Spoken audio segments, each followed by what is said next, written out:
मित्रों, आज मैं एक और कहानी के साथ आपके सामने उपस्थित हूँ। कहानी का शीर्षक है मेरे बचपन की पहली दबंग औरत। वह पहली औरत मेरी नानी ही थी। खूब लंबी, भरे बदन व गेहुए रंग की नानी देह मन दिमाग सबसे मजबूत थी। मेरे जन्म के समय 35 से अधिक की नहीं थी, जबकि नाना लगभग 55 के थे। मेरा बचपन उनके आसपास ही गुजरा। आसपास से मतलब कि हम ननिहाल में ही बसे थे। बस हमारा अपना घर उनके घर से करीब एक आध मील दूर था। इसलिए हम जब तब उनके यहाँ धमक लेते थे। मुझे वे बहुत मानती थी, क्योंकि मैं उनका कहा सारा काम कर देती। वे मुझसे अपने सफ़ेद बाल निकलवाती या फिर जूं। एक जूं का मूल्य 1 पैसा था। जूं नहीं मिलता था तो मैं यूं ही झूठ मूठ का जूं निकालती, फिर उसे नाखून पर रखकर चट सी आवाज करती, ताकि नानी समझे जूं है। पता नहीं नानी समझती थी या नहीं, उन्हें कम दिखता था। पर घंटों मशक्कत करवाने के बाद चवन्नी से ज़्यादा नहीं देती थी, जो मेरे लिए आज के 100 रुपये से कम नहीं था। उस समय का चवन्नी आज के 100 रुपये से कम नहीं लगता था। अन्य बच्चों की तरह मैं भी चतुर थी। नानी के घर का पीछे का हिस्सा कोला अच्छा खासा बाग था। उसके अमरूदों का लालच मुझे उनके घर बार बार ले जाता था। वे मुझे पेड़ पर चढ़ाकर अमरूद तोड़वाती। पेड़ पर चढ़ने में मैं एक्सपर्ट थी। पतली से पतली डालियों पर चढ़ जाती। कच्ची व लोनी लगी दीवारों पर चढ़ने से भी नहीं डरती थी। नानी के यहाँ अमरूद के 2 पेड़ थे। एक बहुत बड़ा था और उस एक ही पेड़ में 4 तरह के अमरूद लगते, गोल, लंबे, तिकोने और चौकोर। आकार भी छोटा, मझोला व बड़ा था। एक छोटा पेड़ था, उस पर एक ही साइज व आकार के अमरूद लगते और खूब मीठे होते। पर उस पर अमरूद बचने ही नहीं पाता। जरा सा फूलते ही कोई तोड़ लेता। अमरूद का बड़ा पेड़ जब फलता तो रोज 25-30 किलो फल निकालता। नानी मुझसे फलों को छटवाती और घर के बाहरी बरामदे में सजवा देती। मोहल्ले वाले उसे खरीदते, पर कंजूस नानी मुझे अच्छे अमरूद नहीं देती थी। गिरा पड़ा या दाग वाला देती। पर मैं भी कोई कम चालाक थोड़े थी। जब पेड़ पर चढ़ती तो डालियों में छिपकर अच्छे अच्छे अमरूद खा लेती और कुछ फ्राक में छिपा लेती। वहाँ चकोतरा नींबू का पेड़ था, जिसमें गेंद के आकार के हरे नींबू लगते, जो बाद में थोड़े पीले हो जाते। उसको काटने पर लाल लाल लच्छे निकलते, जो खूब मीठे लगते। केले के 2 पेड़ थे। तरह तरह की सब्जियां भी नानी उगाती थी। गोभी, पालक, धनिया, सोया, अदरक, लहसुन, मिर्चा, बैगन, टमाटर, भिंडी, बथुआ, कोहड़ा, लौकी आदि आदि। मुझ में पर्यावरण के प्रति आकर्षण नानी के कारण ही बढ़ा और बढ़ा। मुझे उनके साथ बीज लगाने, उन्हें पानी देने में बड़ा मज़ा आता था।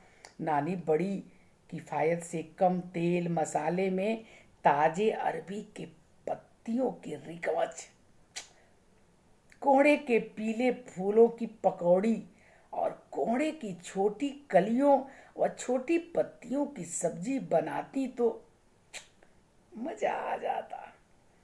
कोहड़े के बीज को थोड़े से तेल में भूनकर खाना भी मज़ेदार था।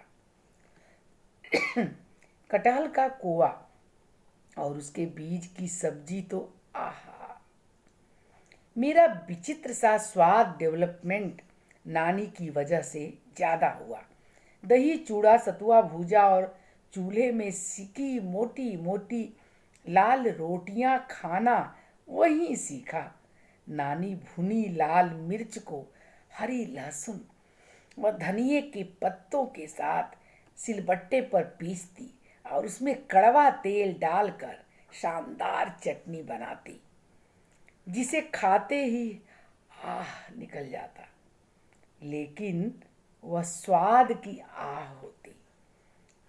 सब्जी के सुरुए के साथ भूजा चूड़ा खाना भी मैंने नानी के यहाँ ही सीखा। वे अपनी बागवानी के ताजे पत्तियों से भोजन बनाती, जिसमें अद्भुत स्वाद होता। और हाँ, गोईठे पर बनी सत्तू भरी लिट्टियों को तो मैं भूल ही गई। लाल चित्तीदार लिट्टियाँ और गोईठे में ही भुने आलू बैगन टमाटर का चोखा, क्या कहने। उसी गोईठे में भुट्टे भी भुने जाते और कोन शकरकंदी भी। सुथनी को नानी उबाल देती। माढ़ा चूड़े की एक प्रजाति और आनंदी चावल का भूजा आज भी आता है तो मुंह में पानी भर जाता है। क्या क्या गिनवाऊं, कहाँ नसीब होता है शहर में यह सब कुछ उतना ताजा, स्वादिष्ट, खुशबू से भरपूर, स्वास्थ्यवर्धक भोज्य। कहने का अर्थ यह है कि नानी के घर मेरी पसंद की हर चीज थी जो मेरे अपने घर में नहीं थी, इसलिए मैं ज़्यादा नानी के घर ही रहती।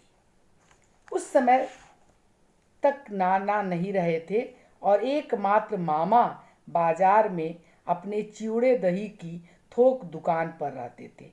मुझे याद है कि चिवड़े की भरी बोरी जो मामा नहीं उठा पाते थे, उन्हें नानी पीठ पर लाद लेती।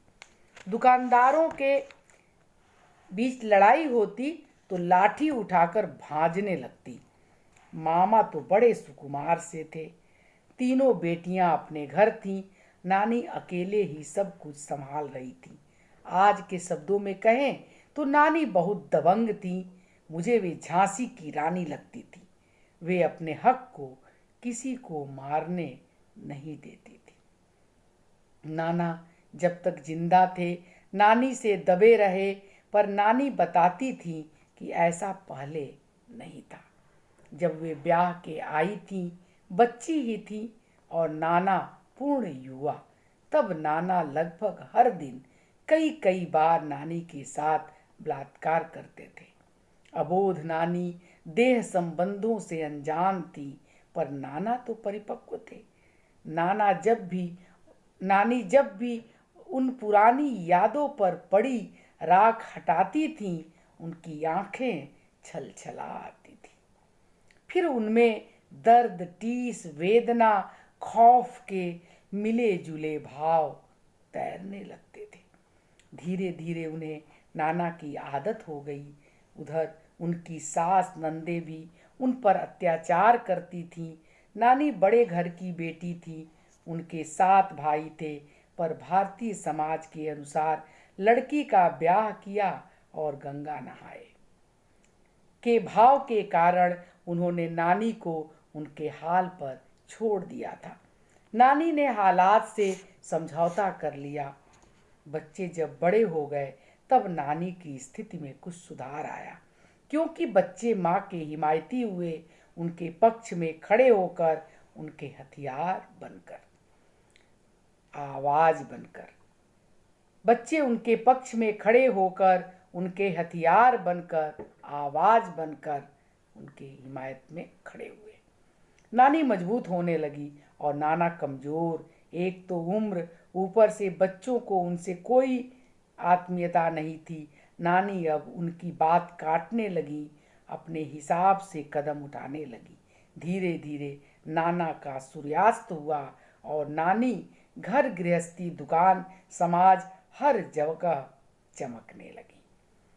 बीमार नाना एक कोने में पड़े रहते, जो मिलता खा लेते। वैसे नानी उन्हें किसी चीज की कमी नहीं होने देती थी, पर उनकी नज़र में उनके लिए न कोई सम्मान था न प्यार। शायद अपने बचपन को कुचलने वाले शख्स को वह कभी पति नहीं मान पाई थी, प्यार तो दूर की बात है। माँ नानी को दबंग कहती, पर ज्यों ज्यों मैं बड़ी होती गई नानी के प्रति संवेदनशील होती गई। एक अकेली औरत अकेले दम पर इतना कुछ करती है तो उसे दबंग तो होना ही पड़ेगा। कमजोर औरत को तो समाज के पुरुष नोच नोच कर खा जाएंगे। नानी ने कभी अपने चरित्र को गिरने नहीं दिया। लठैतों के खानदान से थी, जीवन भर लाठी भांज कर जीती रही। मामा भी अच्छे नहीं निकले। कई वर्ष हाई स्कूल में फेल होते होते अंततः दुकान पर ही बैठे और शादी के बाद तो बकायदा नानी से अलग रहने लगे। नानी 80 साल की उम्र तक अकेले ही बनाती खाती और जीती रही। दुकान में ज़्यादा मेहनत नहीं कर पाती थी, सो दुकान टूट गई, पर उन्होंने हार नहीं मानी और घर के बरामदे में थोड़ा बहुत गृहस्थी का सामान रखकर बेचने लगी। किसी तरह उनके खाने पीने भर का निकल आता। मृत्यु तक उन्होंने किसी की सेवा नहीं ली। नानी जब मरी तो मामा आकर विलाप करने लगे, बताइए ऐसी माँ होती है, मुझे पूछती तक नहीं थी। वे नानी के दिए जेवर उनके मृत शरीर के पास फेंक कर बोले, अपना दिया सब ले लो ले लो। वे क्या जाने कि माँ के दिए की कीमत संसार का कोई भी पुत्र कभी नहीं चुका सकता। माँ कहती है, मैं बिल्कुल अपने नानी पर पड़ी हूँ। तो दोस्तों, यही कहानी समाप्त होती है। उम्मीद है कहानी आपको अच्छी लगी होगी। फिर